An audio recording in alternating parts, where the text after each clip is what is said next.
Factory outlet Mukunda jewelleries లో mega వడ్డానం sale 2.0. నమస్తే అమ్మా. నమస్తే అమ్మా. అమ్మా, గోపూజ చేయటం వల్ల ఎటువంటి దోషాలు తొలగిపోతాయమ్మా? అమ్మా మీరు ఎలాంటి ఫలితాన్ని ఇస్తాయి? అమ్మా మీరు ఆధ్యాత్మికంగా అడుగుతున్నారా, లౌకికంగా అడుగుతున్నారా? మీతో నేను ఆధ్యాత్మికంగా అడిగినా లౌకికంగా అడిగినా రెండు విధానాలు చెప్తారమ్మా మీరు. ఇందులో రెండు ఉన్నాయి, అందుకు నేను చెప్పేది. అవును అవును. ఆధ్యాత్మికంగా గనక అయినట్టయితే గోవు అన్ని జీవుల అన్ని పశువుల్లాగా పుట్టింది కాదు. పశువులన్నీ ఒక రకంగా ఉంటే జంతువులు అని చెప్తామే, అలా పుడితే గోవు మాత్రం ప్రత్యేకమైనటువంటి పుట్టుక కలిగింది. కామధేనువు, సురభి ఇలా ఉన్నాయి. అంచేత దానికి అది ప్రత్యేకమైంది కనుక దాన్ని జంతువుగా మనం పరిగణించడానికి వీల్లేదు. దేవతలు మనకు ప్రసాదించినటువంటి ఒక వరంగా భావించి దాన్ని పూజించాలి అని చెప్తారు. గోమాత అంటాం. అదేంట మనకున్నటువంటి తల్లుల్లో కన్న తల్లి ఒకటి మాత, తర్వాత గోమాత, గీతామాత, గంగామాత, వీటినే మనం మాత అన్న పేరుతో పిలుచుకుంటూ ఉంటాం. ఎందుకు అంటే మళ్ళీ మనం మామూలు లౌకిక విషయానికి గనక వచ్చేసినట్టయితే తల్లి పాలు ఎలా ఉంటాయో ఆవు పాలు కూడా అలాగే ఉంటాయి. అంతే శ్రేష్టం. అంతే శ్రేష్టమైనటువంటివి. ఏ ఆవు? దేశీయమైనటువంటి ఆవు. దేశీయమైన ఆవు, దేశీయం కాని ఆవు ఏమిటి అంటే సంకరజాతి కాదు అనడానికి మూపురం ఉంటే దేశీయమైన ఆవు. ఇది కూడా 84 జాతులు ఎన్నో ఉండేవిట మనకి, సంఖ్యదు మర్చిపోయాను కానీ ప్రస్తుతం కొద్ది జాతులే లభ్యమవుతున్నాయి మనకి బాగా తెలుగు వాళ్ళకి తెలిసింది ఒంగోలు జాతి ఒకటి, గిర్ ఒకటి, కపిల ఒకటి, ఇలాంటివి చాలా ఉన్నాయి.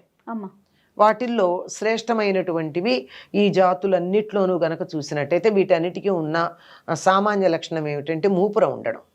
ఈ మూపురం ఉండడం ద్వారా ఆవు చేసే పని ఏమిటంటే సూర్యశక్తిని నేరుగా మూపురం నుండి గ్రహిస్తుంది. అది సౌరశక్తి. ఆ సౌరశక్తిని గ్రహించి అది తన పాలల్లో తీసుకుని దాన్ని, అది కూడా సౌరశక్తి ఎట్లా గ్రహిస్తుంది? హిరణ్య కిరణమో ఏదో చెప్తారు దాన్ని, అంటే బంగారు రంగు ఉన్న కిరణం, దాన్ని గ్రహించి దాని పాల ద్వారా మనకు అందిస్తుంది. అందుకే ఆవు పాలు కొంచెం లేత పసుపు రంగులో ఉంటాయి. మన శరీరానికి ఎంత, ఒక మానవ శరీరానికి ఎంత బంగారం కరిగించుకుని మనం తీసుకోగలమో ధాతువు అంత పాలల్లో ఉంటుంది. అందువల్ల ఆవు పాలు శ్రేష్టం. పైగా సూర్యశక్తిని గ్రహిస్తుంది గనక, మనకి సూర్యుడు ఆత్మకారకుడు గనక ఆవు పాలు తాగినంత కాలం మన జాతి తలెత్తుకుని చాలా గర్వంగా ఉంది, ఆత్మగౌరవంతో ఉంది. ఆవు పాలు తాగడం మానేసాక మనం జీ హుజూర్, ఎస్ సర్ అంటూ ఇతరులకి బానిసత్వానికి లోబడిపోయాం. ఇప్పటికి కూడా మనం స్వతంత్రంగా ఉన్నామని చెప్పగలమా అమ్మ? ఎన్నో విషయాలకు బానిసలం. అవునమ్మా. అది కాక నేను భారతీయుణ్ణి అని తలెత్తుకుని గర్వంగా చెప్పగలిగినటువంటి, మనస్సులో అనుకుంటూ పైకనడం కాదు, అలా అనుకుంటూ చెప్పగలిగినటువంటి మానసిక దార్ఢ్యం ఎంతమందికి ఉంది? అది ఆవు పాలు తాగడం వల్ల వస్తుంది. ఆ హిరణ్యకేతు కిరణం అంటారు అది. అలాంటిది ఇది మనకు మామూలుగా కనపడేటటువంటి విషయం. దీన్నే ఇట్లా చెప్తే, ఇంత శాస్త్రీయంగా చెప్తే మనకి ఏమిటోలే వాళ్ళు చెప్తున్నారు అనిపిస్తుంది. అందుకని సమస్తమైనటువంటి దేవతలు ఆవు శరీరంలో ఉన్నాయి అని చెప్తారు. ఈ వివరాలు నేను మీకు చెప్పను. కారణం ఏమిటంటే ఒక పురాణంలోనూ ఒక పురాణాలు కొద్ది తేడా ఉంది. అంటే దాని గిట్టల్లో ఎవరుంటారు, కాళ్ళల్లో ఎవరుంటారు, మూపురంలో ఎవరుంటారు, ఉండేటటువంటి వాటిల్లో స్వల్పంగా తేడా ఉంది. అయినా పట్టిక చెప్తే ఎవరికి గుర్తుంటుంది? కనుక మొత్తం సమస్తమైనటువంటి దేవతా శక్తులు గోవు శరీరంలో ఉన్నాయి. లక్ష్మీదేవి మాత్రం పృష్ఠభాగంలో ఉంటుంది, వెనక వైపు. అందుకే గోవు ముఖం చూడకూడదు, వెనక భాగం చూడాలి అని చెప్తారు. వాస్తవంగా గనక చూసినట్టయితే గోవు వెనక భాగమే లక్ష్మీప్రదం. ఎలా అంటే ఆవు పేడని మాత్రమే సేకరిస్తే కోటీశ్వరుడు అవ్వచ్చండి ఒక్క ఆవు ఉంటే. ఆవు పాలను అమ్ముకుంటే డబ్బేం రాదు. దానివల్ల వచ్చేదానికన్నా ఆవు పేడతో వచ్చేది చాలా ఉంది. దాంతో చేసేటటువంటి వస్తువులు కానీ, తయారయ్యేటటువంటి పదార్థాలు కానీ, దాని విలువ కానీ ఇంత అంత అని చెప్పడానికి వీల్లేదు. ప్రస్తుతం దాని మీద చాలా బాగా పనిచేస్తున్నటువంటి వాళ్ళు చాలామంది ఉన్నారు మన దేశంలో. ఒక్క గోమయంతో.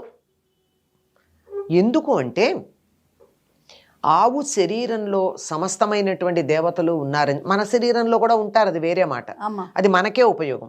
కానీ ఆవు శరీరంలో ఉన్నటువంటి దేవతా శక్తులు చేసేటటువంటి పని వల్ల జరిగేది ఏమిటంటే ఆవు గాలిని పీల్చి వదిలేటటువంటిది కూడా ప్రాణవాయువే. మనం బొగ్గు పులుసు వాయువు వదులుతాం కదా, ఆవో ఆక్సిజన్ ప్రాణవాయువునే వదులుతుంది. కనుక ఆవు దగ్గర కూర్చున్నట్టయితే ఆనందంగా ఉంటుంది, ప్రాణవాయువే ఉంటుంది కదా శరీరానికి కావలసినంత.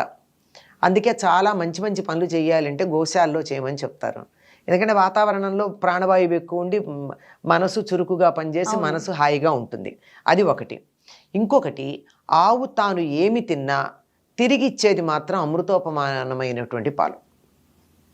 అంటే అందులో ఆవుకి విషం పెట్టారనుకోండి, ఏదో టాక్సిక్ చచ్చిపోయేది కాకుండా హాని కలిగించే పదార్థాలు ఆవుకు పెట్టారనుకోండి, అదే గేదెకైతే పాలల్లో వస్తాయి. కానీ ఆవు మాత్రం అది దాని మాంసంలోనే ఉంచుతుంది ఆ విష పదార్థాలన్నీ, మంచి పాలే ఇస్తుంది. దీనికి ఉదాహరణగా చెప్తారు, ఇప్పుడు గేదె పాలు ఉన్నాయి, అది తినే ఆహారాన్ని బట్టి గేదె పాల క్వాలిటీలో వాసన అది కూడా వస్తుంది. వేసవి కాలంలో వరిగడ్డి తింటే పాల వాసన వేరు. ఈ కాలంలో చెరుకు పెడతారు, చెరుకు చిగుళ్ళు దవ్వ అంటారు, అది పెడితే వచ్చే పాల వాసన వేరు. అది తినే ఆహారాన్ని బట్టి పాలల్లో వాసన తేడా ఉంటుంది. ఆవు పాలల్లో ఉండదట, ఎప్పుడు ఒకేలాగా ఉంటాయట. ఎప్పుడు ఎలా ఉంటాయి, ఒకేలా మామూలుగా ఉండడమే కాకుండా ఇంకొక లక్షణం కూడా చెప్తారు. ఆవు ఇంటి యజమానిని వాసన చూసి అడవిలోకి వెళ్ళింది అనుకోండి మేయడానికి, మేతకి, ఈ యజమాని శరీరంలో అనారోగ్యం ఏదైనా ఉంటే దానికి తగిన మందు ఎలా కావాలో తత్సంబంధమైన ఔషధాన్ని తిని వచ్చి పాలిస్తుందిట. ఆ పాలు తాగితే ఆయనకి రోగం తగ్గుతుంది. అంటే ఇది నమ్ముతారా అంటే నమ్మచ్చు అని నాకు ఒక ఆధారం కనపడింది.